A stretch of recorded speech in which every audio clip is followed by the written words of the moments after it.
Hello, मैं राज सोनी बोल रही हूँ पानीपत से।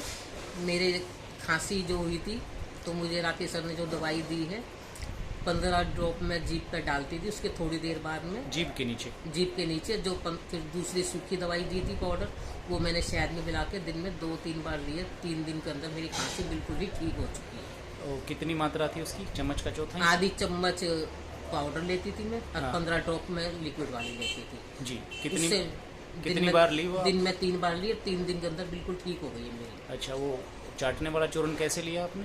वो शहद में मिला के मैंने धीरे धीरे स्वाद ले लेके खाया, एकदम में नहीं चाटा मैंने। हाँ, एकदम नहीं चाटा आपने। वो धीरे-धीरे वो करके कितना लिया। टाइम लिया आपने? दिन में 2 बार। यानी कि चम्मच का चौथा हिस्सा दवा, पाउडर और 1 चम्मच शहद, हाँ जी। ये दोनों अच्छी तरह से मिला के आपने धीरे धीरे चाटा हाँ जी। और उससे आपकी खांसी पूरी तरीके से ठीक खांसी हो। बिल्कुल ठीक हो मेरी। 3 दिन के अंदर खांसी बिल्कुल ठीक हो चुकी है। दवाई बहुत ही बढ़िया लगी।